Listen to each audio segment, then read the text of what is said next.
Welcome to the Nourish You Podcast, where we question the traditional model of dieting and nutrition and focus on choice, fun, and health for the whole mind, body, and spirit.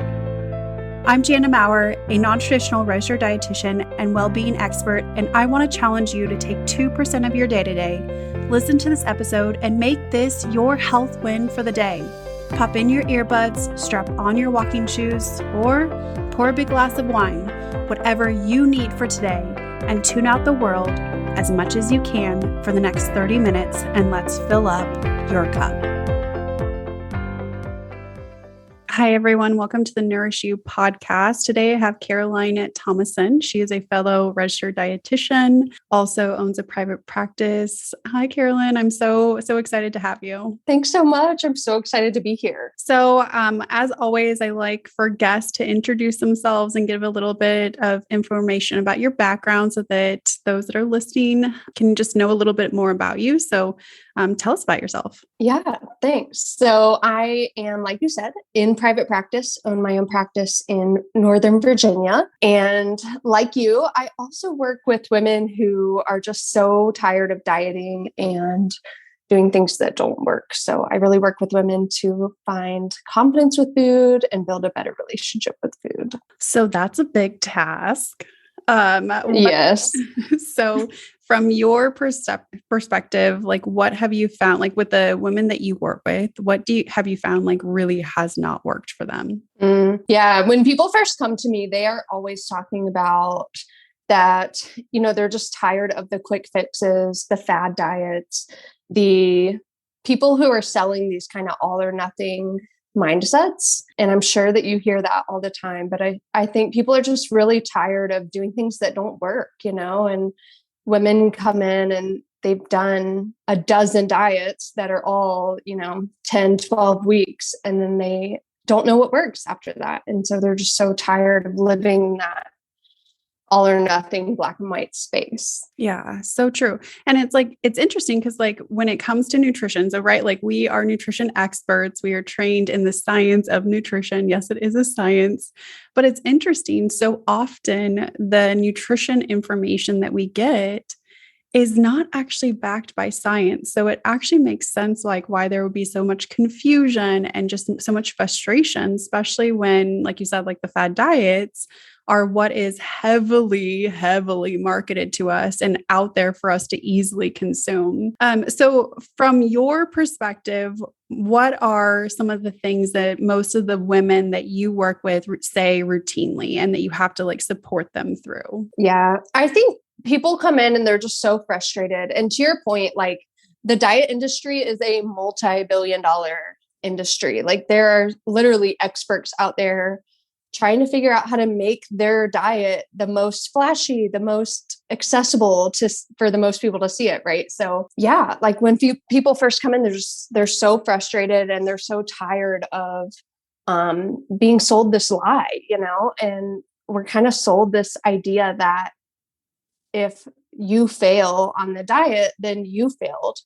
And I think people are just starting to realize that the diet is the thing that failed instead of them. Yeah. Or like, even like when you were speaking, I was just thinking like in that way, they are marketing experts. They're not nutrition experts. Yeah. And so what we literally have received is really, really excellent marketing, but we have not received really sound nutrition advice, which, messes us up because that's what we've been taught. And like when we're trying to And here's the thing, like, I think you and I were talking about this before we started recording is we're here to support women in many different ways. And one of those ways is weight focus, but that's certainly not the only way that we can really define success from a health perspective.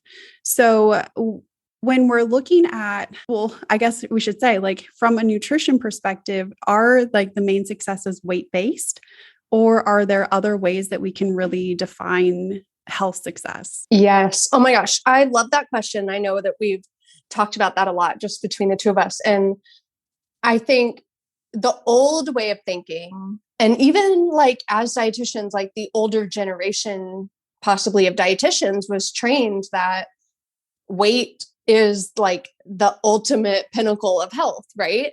And I think we're kind of seeing this like new wave, literally a new wave of nutrition and research that is showing that yes, like weight could be an indication, but it's not the end all be all. And, so many people actually do find a really healthy way of living that maybe isn't like fitting within this perfect health standard of like BMI and a very specific weight and all of that stuff.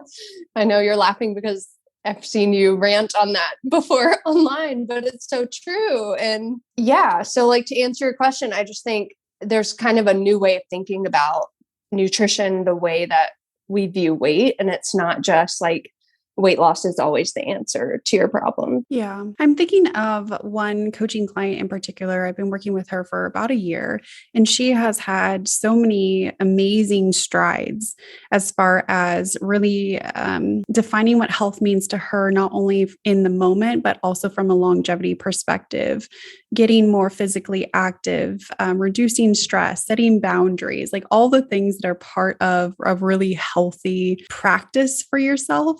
But one of the things is she'll say that I still struggle with this idea that I think I should lose more weight and I really want to be in a smaller body than I am currently. And so we've had to really dive into, certainly addressing that because it is her goal, but also doing so in a healthy fashion to where we don't step into those extremes that are really very unhealthy, but also do never last for long. So how do you coach someone through that? Of like they've been working on their health, they've really done all the things, and they still have a desire to be in a smaller body. What does that look like? I think that's a really hard switch to make. And, to be honest with you, I would say the majority of people that reach out to me initially do have the goal of weight loss. And I think, given just what we were talking about with like diet culture, this, industry is so pervasive with this message that we should all be working on weight loss all the time. So it makes complete sense why people come in wanting weight loss. But one of the things that I do, and I know that you do this too, is like really assess if someone's even ready to lose weight from the get-go. And like, I spend a lot of time talking to people about like, what is it going to require of you to jump into thinking about weight loss? And are you physically and mentally even able to handle all of that stress? Because weight loss is stressful. Like, there's no getting around that. So yeah, I think, when people get to the point where like they're seeing all of these non-scale victories, right? Like you're mentioning, like they're feeling better, they have more energy, they're exercising consistently, they're managing their stress, they sleep better. Like we really do have to highlight those along the way so that those become like more of the focus. And, sometimes people get to that point and they're like, you know what? I think this is enough. I think I don't need to focus on weight all the time. And that's amazing for those people. And there's also other people, to your point about, they get to that point and they're just like, I still want to lose weight. I still want to focus on this. And I think that's the trickier client situation, because sometimes I've told my clients straight up, like, we are never going to be able to focus on weight. Like you are too like obsessed with food, disordered around food. I don't know that we're ever going to be able to really focus on that like in a structured weight loss way. Yeah. And then I have other clients where, we're always reassessing. Like, are you ready now? All right, not quite. Let's give it another month or two. Let's really focus on these behaviors. We'll check back in. So I don't know that the answer is like so black and white. Like I feel like I'm always kind of assessing with people whose goal is weight loss. I'm always kind of assessing like, can they mentally handle the stress that is going to be like diet restriction? Yeah. Oh my gosh. I want to pause for a second because I think you said something so powerful, is that you actually assess their capacity to lose weight. Because I feel like the thought is that at any one point in time, no matter how much craziness is going on in your life, that you can take on weight loss. And in reality, like you said, attempting to lose weight is literally putting the body in a stress response, because the body is not meant to be in a calorie deficit or an extreme calorie deficit for long periods of time. It's like, no, get me out of this. What are you doing to me? So the fact that you even have that conversation and the the woman gets to decide like, okay, is this something that I can realistically take on and not move into that unhealthy aspect that it, is anxiety provoking, depression provoking, impacts body image in so many ways. I think that that's so powerful that you give them that space to be able to do that. Yeah. And while you were talking, I was thinking too, like, how many of your clients have been dieting or on a low calorie diet for months to years, like, of their life? And so one of the questions I ask when it's like, are you ready for weight loss? Is like, how long have you been trying to lose weight already? Because if you've been trying to lose weight for the last year, we can't just keep restricting more at that point. Like, and I think nobody is saying that. Like, you just don't hear that very much. And I think that's why people are so confused and always pushing the needle on weight loss is like even if you think about like the Eat Less, Move More campaign, people are just always like, I'm not losing weight. I need to eat less or move more. Like, those are my options. And I think just really having that conversation with clients can be difficult. Not everybody is receptive to it. I think, some people just want weight loss, and that's fine. That's what their aim, not that I'm pushing, never losing weight, but some people just aren't receptive to pausing on weight loss for a little while. And I think, just discussing, what's realistic, like you said. And I think when people come to weight loss from a place of like desperation, tends to be where the waters get murky, and I think my most successful weight loss clients have been able to kind of rehab their relationship with food, get to a place where they're eating enough.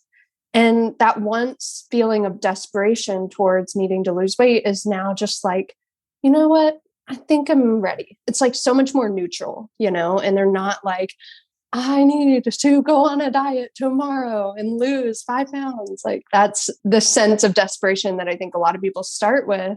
And we do just have to like peel back the layers to get rid of that feeling. So you're not going to make very sustainable choices in that mindset anyways. It's interesting because it seems like so this is the thought process that is shared with me often, is that if we don't hold on for dear life, we're going to lose all control, right? So like, if I'm not obsessively counting my calories or obsessively restricting or obsessively, getting on the scale or obsessively working out, then I am going to lose control and I'm going to be even larger than I currently am now. And I don't like my body in this current state. That is something that I hear often. And like, one of the analogies I like to share sometimes is it's like when you pick up a handful of sand and you are gripping it so tight, you end up losing more sand than if you can really release your hand a little bit, relax your grip, and then you basically are cupping the sand and more sand stays in than if you were just like attempting to, hold on for dear life, really. But it's that. So I hear that a lot. And I hear that a lot, especially in connection with weighing oneself, is oftentimes like, I don't know what it is about like women's routines, but how did we get to the point where it was like, okay for women to wake up in the morning and go directly to the scale? Like, how did that actually become part of our routine? Like, who taught us that one? And how does every woman know about that? It's like so interesting to me, but like this idea that if you aren't weighing yourself either once a day or multiple times a day, like I work with a lot of women that were weighing themselves, 5 times plus throughout the day. And that was really determining, what they would eat or how they would exercise for the day. And it was, how do we really step back from saying, okay, like we want our eye on it, right? Like it's part of the equation. It's not the entirety of the equation, but we don't want to have it be the only defining point. So where does that like idea of like the connection point of having to, be obsessively connected with scale and it being like the right thing to do in order to prevent weight gain?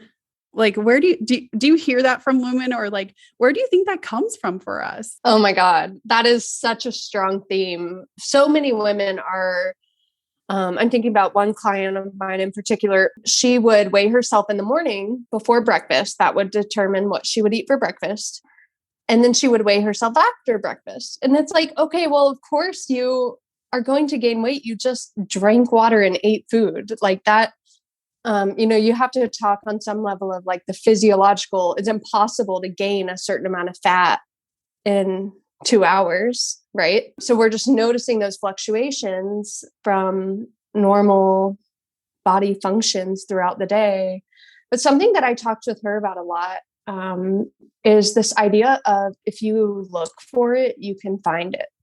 So if you look for breakfast causing you to gain weight and then you fluctuate a pound after breakfast, you're going to be able to find evidence for what you're looking for. But if you know that your weight is going to fluctuate throughout the day and you know that you're making generally like positive choices towards your overall goal, then you also can find evidence that that's working too. But it's just like, what are you focusing on? And I think like this diet culture that we live in does have us constantly checking in and focus on our weight. So any small fluctuation, we're like, oh, I knew it. That was it. I knew it was what I had at lunch, like whatever. And so I think part of it is like, really, we just have to start focusing on the things that we know for a fact are going to move us toward our goal. And we do have to kind of remove this like level of neurosis around specific things like our weight or calories or like whatever the number tracking thing is that, that person may be struggling with. So it's tough, and do you ever like remove the scale completely from some of your clients? Like, do you ever just tell them, you know what, we're just going to take a break for a while. We're not going to get on this scale.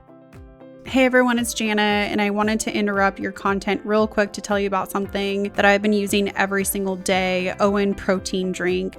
I've been using it for the last year now and absolutely love this product. It's been something that's been so helpful to meet my protein needs, to meet my calorie needs, and to meet my overall nutrition and performance goals. I am super picky when it comes to recommending different products or supplements because I take a whole foods-based approach. So I highly encourage you to check this out for yourself, see if you like it. I do have a discount code for you. You can click the link in the show notes below. At checkout, you can put JanaM20 to get 20% off and check it out for yourself. Now back to the episode. Yeah, I have. For, whether they do it or not, right? Like that's a whole thing. But so when we really like pull that back, yes. And here's why I like this. So it's actually like, so what you said is I love it because like you're putting energy and intention into things, right? Like, and usually, generally speaking, like when you put intention or energy into things, like you start winning with it. But the scale is so counterintuitive because the scale is a lagging indicator. It's outcome based, right? Like it doesn't actually do anything for us as far as moving us forward. It's literally like dead, right? Like it is dead. Like it does nothing other than you get to step on it and it tells you your gravitational force. But like then, so that's why it's like, well, the idea is, well, I'm putting focus into the scale. Why isn't it changing? Because the scale doesn't actually there's no behavior of change that's associated with the scale.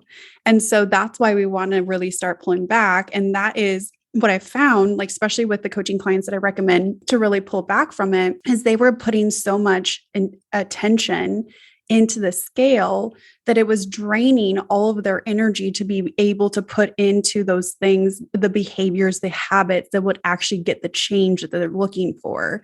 So the change was, the scale was literally helping them determine how they felt about themselves for the day, if they were successful or not successful for the day, like you said with your other client, like what they would eat, what they would not eat.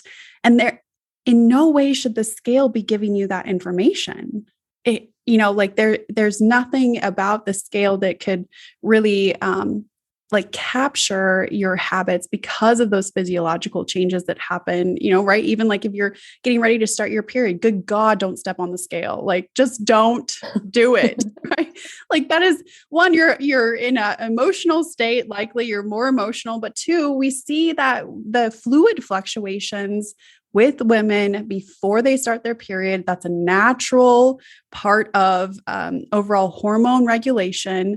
And we don't need to be, pestering ourselves and adding to the flame of like, oh, I'm a failure during that period of time. So to answer that question, yes, there were several times, and it really is based on, like you said, originally, like assessing where that client is and what their capacities are and how it's going to be either helpful or potentially hurtful. Right. I love that. And I love that you said like the scale is not associated with behaviors. So I think the question really becomes like, what is the behavior that we need to focus on to move the scale? So it's like such a backwards thing, but like, I think, there's no amount of obsessing over the scale that's going to help. Like there's no amount of weighing yourself that's going to help. It's not a behavior, it's just a number. And so we do have to really focus on the behaviors, the habits that are going to move the dial down the road. So let's get in, let's shift a little bit. I mean, it's still like, we're going to be highlighting these things throughout, but let's talk about this idea of like a healthy relationship with our bodies, with the scale, with food. Do you think that you can form a healthy relationship with those things, and still engage in weight loss? That is such a loaded question. I do think you can. I don't think everybody can. I think the answer is nuanced, and I work with people who have, disordered eating and a bad relationship with food, a very long history of dieting. For those people, like if you have 30 years of dieting under your belt, it's probably going to take a lot longer to really neutralize counting calories, the scale, weight fluctuations. We do have to kind of like when I was saying, you have to remove that feeling of desperation. It's like once you don't feel desperate and all of these things that used to feel so important feel a little more neutral, then yeah, maybe we can start discussing if you're ever going to be ready for that. And I think it's going to look different for each person. I have people who have a really strong history of like calorie counting and tracking their food to the point where they have like PTSD from calorie counting, like calories in general. They're like, I can't even engage with those numbers anymore because they were in such a dark place with it before. And for those people, like, I don't know that we're going to focus on the scale for, maybe ever. I don't know. That's going to be a tricky place. Right. But then I have other people that it's, they do feel frustrated with dieting, but they get to a place of neutrality and kind of lose that sense of desperation very quickly. They get on, this really great groove with everything. And they usually tell me when they're ready to focus on weight loss. And I think as a dietitian, you can kind of sense when someone's bringing it up in a really healthy way versus when someone's bringing it up in like that kind of urgent, maybe disordered way. And so that's kind of like the entry point. I feel like I've lost the actual question that you originally asked, but that's like the entry point. Yeah, definitely. Basically, can you establish like a healthy relationship with food, your body, your scale, and also engage in weight loss? And it, like you said, I mean, I feel like this is an answer like all of us dietitians will say is it's all relative, right? Like it's all relative, like, and it depends on the person based on your assessment, where they are. And I want to add to that, like it changes throughout the process. So for example, like maybe someone is ready to take on and really, step it up a notch or whatever, and they're able to lose weight. But say during the holiday time, all shit hits the fan and they're not able to take on all of it. So now they shift back and they go into, okay, my goal is to maintain right now. That's my goal. My goal is to not lose my shit right now. Like, right. Like that is, and then after the holiday season, maybe after things calm down, all these other things, then they're able to shift it based on where they find themselves in the journey. So it's not this idea that it's a linear, like, basically like a linear line down, right, to weight loss. It's this constant like ebb and flow up and down. And that's actually where I think a lot of people can give up, is when they feel like they can't go, all the way in and they have to shift down. It's like, oh, well, then I give up completely. And then that's when we have to, the idea of like starting over again. So it's like this, you're going back and forth. It changes throughout your journey. It changes throughout someone's ability or like the capacity in which they find themselves, but it also is dependent on the individual of like, can they in a healthy fashion achieve weight loss? Totally. I always say, I think maintenance is harder than weight loss. And I think people think the opposite is true, right? Weight loss is hard, but people are so comfortable trying to lose weight. They've been doing that. It's easy. They kind of know like what's expected of them. The rules are very clear cut, like it's black and white. But like learning how to navigate Christmas on no diet plan is so much harder because we don't know how to do that. No one really taught us like how to just maintain. How do you coast along with healthy habits and just live your life instead of being on a diet? Oh my gosh. Yes, because like where out there is it being marketed to us? Maintain your current weight. There is nothing out there that is ever telling us. And like certainly like, I mean, you and I, for the most part, I believe coach women. But certainly this happens for men too. Like, I mean, the diet industry targets men as well. And if we're looking at just like overall weight trends for our society as a whole, they're shifting. It's not just, a specific gender based. But like the idea that you get to maintain and just like enjoy is completely, something that we've never been taught. Right. And like, how many people do we all know that have gone on this amazing diet transformation, body transformation? They've lost weight, they've reached their goal weight. And then slowly, like they just kind of went back to old habits. And it's like, they executed the diet perfectly, got the result, but no one taught them how to move like into maintenance from there. 100%. I would say all women know how to diet. They don't know how to maintain. Yeah. So totally. How do you teach that? How do you teach that, Jana? You tell me. No. Okay. So like this actually gets into a big thing of like celebrating the success, right? Like, yeah, it's so interesting. Like, okay, like just starting out, right? Like in that assessment process, this has happened where it's like so a client comes to me and will say like, I want to lose say 20 pounds. Fantastic. Sounds good. That's a healthy weight loss. It still puts you in a healthy BMI, certainly, achievable. They achieve the 20-pound weight loss. And they say, oh, but I really like to lose 5 more. Where the hell does that 5 more always come from? It's like, you've achieved your like, why is it always we cannot stop at our goal and say, wow, this is good enough? Right. The goalpost always moves. Always moves. Yes.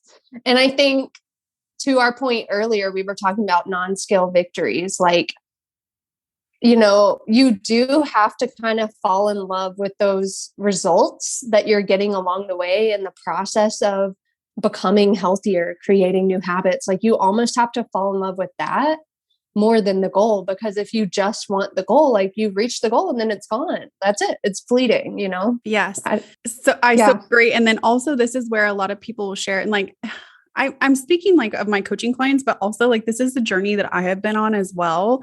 Like, and this is like the reason why I became a coach and a dietitian is because of my own struggle in this arena. So I like so resonate. And like, I constantly am in this, like, I want to figure out what this is type thing, not only to help other women, but also for my own journey. And it's very interesting because I feel like on that maintenance time frame. So I talk a lot about like the rebel that's within. And the rebel plays many different roles, like on the weight loss aspect, but then it comes out even more so when we're trying to maintain, because it's like, well, I lost all this weight, so now I don't have to do all my things, right? Like, so it's like, right. I don't have to, I achieved my goal and I've done all this like for however long, and now I don't have to do it. And this is something that I think helps with being able to maintain results, is that it's not an ends to a mean. Like your health and your health journey is something that you, sadly, I don't know how you feel about this, but you have to go, like you get to do for the rest of your life, right? Like it's not something that says like, oh, I'm done. Like it just like to be able to understand, I think fully understand and fully commit to like your health is a lifelong journey can be so helpful for being able to maintain the results that women achieve. Yeah, I love that. And honestly, some of like the best, I think, client experiences I've had have been people who have come in with a goal. Maybe it was weight loss, and then life got crazy. Those people could have quit, they just started, but they were like, you know what? No, like this is a lifelong journey. And if I'm going to figure it out anytime, now is the time. And I say they're like the best client experiences because I think they've had the best experience of like figuring it out and getting through like this really stressful, tough time, and figuring out what works during that time has just been so pivotal for them long term. Yeah. Why do you think some people are able to make that shift and others not? I think part of it comes back to diet culture, right? Like just we live in this society where we just believe that diets are the answer and that they're going to get us the transformation we need. So it's just a harder sell to talk about this long-term process that you're going to be working on for the rest of your life, but it's still, more important and sustainable and all those things. I think that sometimes can be the harder selling point. I don't know. Why do you think? So a couple things. I think mindset is like the biggest one of whether they think that they can actually achieve it or not.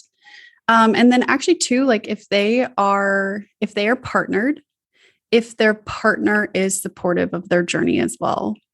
I just know like so many women, whether they have a boyfriend, fiance, husband, whatnot, if their partner is behind them and supportive of them and taking that journey with them, not necessarily, like all the way, but is just like, is there for them, they will by far succeed versus someone that does not have a partner that's involved or that even wants them to be doing this.